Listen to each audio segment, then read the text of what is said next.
ஒடுக்கப்பட்டவர்கள் சார்பாக கேட்கிறேன் உரிமை, அடைக்கப்பட்டவர்கள் சார்பாக கேட்கிறேன் உரிமை, ஒடுக்கப்பட்டவர்கள் சார்பாக கேட்கிறேன் உரிமை. தேவகோட்டையில் நடைபெற்ற கண்டன ஆர்ப்பாட்டத்தை, அதாவது கார்த்தி சிதம்பரம் அவர்களை எதிர்த்து நடைபெற்ற கண்டன ஆர்ப்பாட்டத்தை தொடர்ந்துதான் இந்த திருப்பத்தூரில் இருந்த அந்த 138 ஆண்டு நிறைவு விழா நினைவு கல்வெட்டு உடைக்கப்பட்டு கொடிக்கம்பம் சேதப்படுத்தப்பட்டதாக நாம் அறிகிறோம். வணக்கம்.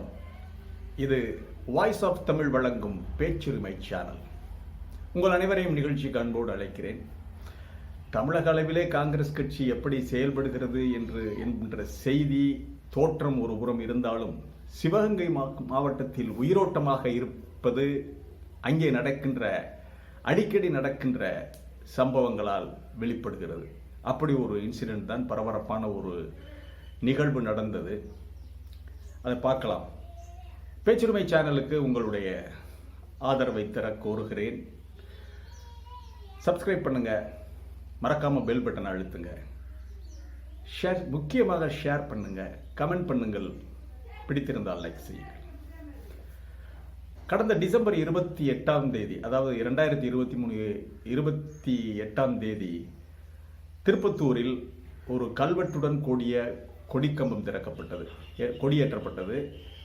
அது என்னவென்றால், காங்கிரஸ் கட்சி தொடங்கி 138 ஆண்டுகள் நிறைவடைந்து 139வது ஆண்டு தொடக்க விழாவையொட்டி அங்கே ஒரு கொடிக்கம்பம் நடப்பட்டு, அங்கே கலந்து கொண்டவர்களுடைய பெயர் எல்லாம் பொறிக்கப்பட்டு, அந்த கொடிக்கம்பத்தை முன்னாள் மத்திய இணையமைச்சர் திரு சுதர்ஷன் நாச்சியப்பன் அவர்கள் திறந்து வைத்தார், கொடியேற்றி வைத்தார். அந்த நிகழ்வுக்கு நாங்களும் சென்றிருந்தோம், அந்த செய்தியை கூட வெளியிட்டிருந்தோம். அதன் பிறகு 31ஆம் தேதிக்குள்ளாக திரு கார்த்தி சிதம்பரம், சிவகங்கை மாவட்டத்தினுடைய காங்கிரஸ் கட்சியினுடைய நாடாளுமன்ற உறுப்பினர் திரு கார்த்தி சிதம்பரம் தந்தி டிவிக்கு அளித்த ஒரு பேட்டி. அதிலே அவர் மோடிக்கு நிகர் மோடிதான், அவருக்கு இணையாக யாரும் இல்லை என்று ராகுல் காந்தியை மட்டம் தட்டும் விதமாக பேசியதாக எதிர்த்தரப்பு காங்கிரஸ் கட்சியினர், சிவகங்கை மாவட்டத்தினுடைய எதிர்த்தரப்பு காங்கிரஸ் கட்சியினர் குற்றம் சாட்டி, திரு கார்த்தி சிதம்பரம் அவர்களை கட்சியை விட்டு நீக்க வேண்டும், அவர் வெளியேற வேண்டும் என்று தேவகோட்டை நகரத்திலே ஒரு ஆர்ப்பாட்டம், கண்டன ஆர்ப்பாட்டம் நடத்தினார்கள். அந்த கண்டன ஆர்ப்பாட்டம் நடத்தியதற்கு முன்பாகவே திருப்பத்தூரிலே ஏற்றப்பட்ட கொடிக்கம்பத்தை உடைத்தெறிய வேண்டும் என்று கார்த்தி சிதம்பரம் பேசியிருக்கிறார் என்று அவருடைய ஊழியர்களிடம் பேசியிருப்பதாக இங்கே சில சலசலப்புகள் கிளம்பியது. அதை அவர்கள் சாதாரணமாக எடுத்துக்கொண்டார்கள். ஆனால் அன்று 3ஆம் தேதி மாலையே 7 மணியிலே இருந்து 7 மணிக்கு பிறகு திருப்பத்தூர் அந்த டவுனில் நடப்பட்டிருந்த அந்த கொடிக்கம்பம் உடைக்கப்பட்டு அந்த கல்வெட்டு தகர்க்கப்பட்டது. அதன் பிறகு புதிதாக கொடிக்கம்பம், மறுபடியும் உடனே கொடிக்கம்பத்தை மட்டும் ஊண்டியிருப்பதாக சொன்னார்கள். அந்த கொடியை இறக்கி கொடியையும் அங்கே கிழித்து, கொடிக்கும் காங்கிரஸ் கொடிக்கும் தீ வைத்ததாகவும் செய்திகள் வந்ததால் நான் உடனே சென்று அங்கே அந்த நிகழ்வை, அது என்ன எப்படி இருக்கிறது என்று வீடியோ எடுத்தோம்.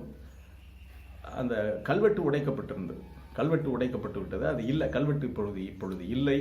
ஆனால் கொடிக்கம்பம் இருக்கிறது. அதனால் புதிதாக கொடிக்கம்பத்தை மறுபடியும் உடனடியாக மறுநாளே கொடிக்கம்பத்தை ஊண்டிவிட்டதாக, அப்பொழுதே கொடிக்கம்பத்தை ஊண்டிவிட்டதாக இளைஞர் காங்கிரஸ் நகர தலைவர் திரு முகமது ஷரீப் சொன்னார். 3ஆம் தேதியே அந்த சம்பவம் பற்றி காவல்துறையிடம் புகார் அளித்திருக்கிறார்கள் நகர இளைஞர் காங்கிரஸ் தலைவர் திரு முகமது ஷரீப் மற்றும் திருப்பத்தூர் நகரத்தினுடைய காங்கிரஸ் கட்சியினுடைய தலைவர் திரு மருதுபாண்டி ஆகியோர். இந்த விஷயம் காங்கிரஸ் கட்சியினர் மத்தியிலே மிகப்பெரிய கொந்தளிப்பை ஏற்படுத்தி இருக்கிறது.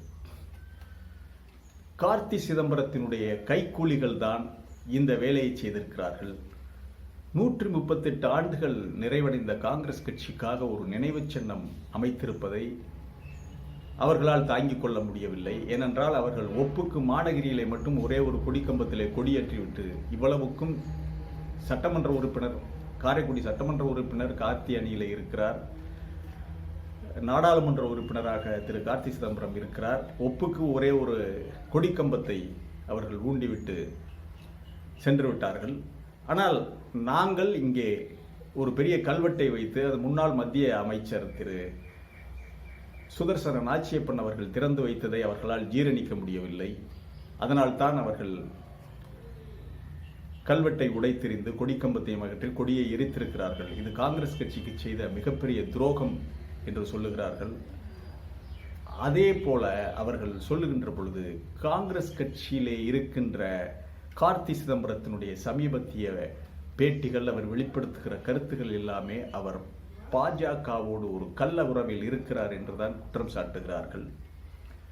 வெகு சீக்கிரம் பாரதிய ஜனதாவிற்கு அவர் சென்று விடுவார் என்றும், அதனால்தான் பாரம்பரியமிக்க காங்கிரஸ் கட்சியினுடைய கல்வெட்டை உடைத்தெறிந்து காங்கிரஸ் கொடியை கிழித்து எரித்திருக்கிறார்கள். இதெல்லாம் பாரதிய ஜனதா கட்சிக்கு செல்வதற்கு ஒரு முன்னோட்டம். பாரதிய ஜனதா கட்சியிடம் ஒரு சர்டிபிகேட், ஒரு நல்லெண்ண சர்டிபிகேட் பெறுவதற்கு, சான்று பெறுவதற்கு இதெல்லாம் உதவும். நீங்கள் காங்கிரசுக்கு எதிராக என்ன செய்திருக்கிறீர்கள் என்றால், இப்படியெல்லாம் செய்திருக்கிறோம், கொடியையே எரித்திருக்கிறோம், கல்வெட்டை உடைத்திருக்கிறோம் என்று சொல்லி இந்த சர்டிபிகேட் சான்றிதழோடு பாரதிய ஜனதாவுக்கு செல்லுவதற்கு அவர் ஏற்பாடு செய்து கொண்டிருக்கிறார். இதுதான் விஷயம் என்றும் அவரை எதிர்க்கின்ற காங்கிரஸ் கட்சியை சேர்ந்த நண்பர்கள், பெயர் குறிப்பிட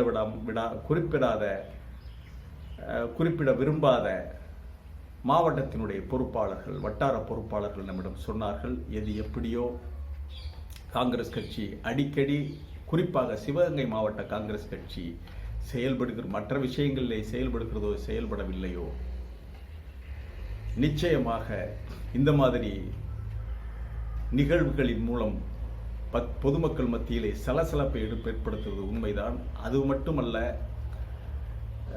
எதிர்த்தரப்பினர் நம்மிடம் சொல்லுகின்ற பொழுது ஒரு விஷயத்தை குறிப்பிட்டார்கள், அதையும் நான் குறிப்பிடாமல் இருக்க முடியாது. இப்பொழுது இந்த ஈடியால் சம்மன் அனுப்பப்பட்ட அந்த ராமநாயக்கன் பாளையத்தைச் சேர்ந்த சகோதரர்கள், முதியவர்கள் கண்ணையன் மற்றும் கிருஷ்ணன் ஆகிய 2 முதியவர்களையும் அவர்கள் இருவருக்காகவும் திரு ப. சிதம்பரம் அவர்கள் களத்திலே இறங்கியிருந்தால் அவர்களை அழைத்து கொண்டு சென்று சுப்ரீம் கோர்ட்டிடம் சென்று ப. சிதம்பரம் நியாயம் கேட்டிருந்தால், கோர்ட்டின் கதவுகளை ப. சிதம்பரம் தட்டியிருந்தால், இன்றைக்கு இந்த விஷயம் அகில இந்திய அளவிலே அல்ல, உலகளாவிய அளவிலே மிகப்பெரிய இஷ்யூவாக மாறியிருக்கும். இந்த மாதிரி சந்தர்ப்பங்களை எல்லாம் அவர்கள் தவற விடுகிறார்களா, அல்லது இதையெல்லாம் செய்வது தங்களுடைய கௌரவத்திற்கு இழுக்கு என்று நினைக்கிறார்களா தெரியவில்லை. ஆனால் சந்தர்ப்பங்களை அவர்கள், இப்படிப்பட்ட சந்தர்ப்பங்கள் கட்சியை தூக்கி நிறுத்தும். அதையெல்லாம் அவர்கள் செய்வதில்லை. ஆனால் பூத் கமிட்டி அமைப்பதற்கு மட்டும் 4 பேராக இருந்தால் கூட ஒரு அறையிலே வந்து உட்கார்ந்து கொண்டு அதையெல்லாம் பூத் கமிட்டிகளை மட்டும் அமைக்கிறார்கள். இப்படிப்பட்ட ஏழை எளியவர்களுக்கான விஷயங்களை அவர்கள் செய்வதில்லை என்று குற்றம் சாட்டுகிறார்கள். இது நியாயமான குற்றச்சாட்டு. இதை அவர்கள் இனிமேலாவது திரு ப. சிதம்பரம் போன்ற அறிவுஜீவிகள், அனுபவமிக்க ஒரு மிகப்பெரிய மாபெரும் வக்கீல் ராம்ஜி ஜெத்மலானிக்கு இணையாக அவரையும் மிஞ்சுகின்ற ஒரு பெருமைக்குரிய வக்கீல் அட்வொகேட் திரு ப. சிதம்பரம், இனிமேலாவது எதிர்காலத்திலே அவர்கள் இதை செய்வார்கள் என்ற நம்பிக்கையோடு உங்களிடமிருந்து விடைபெறுகிறேன். நம்முடைய சேனலுக்கு, பேச்சுரிமை சேனலுக்கு நீங்கள் சப்ஸ்கிரைப் பண்ணுங்கள், மறக்காமல் பெல் பட்டனை அழுத்துங்கள், கமெண்ட் செய்யுங்கள், ஷேர் செய்யுங்கள், பிடித்திருந்தால் லைக் செய்யுங்கள். நன்றி, வணக்கம்.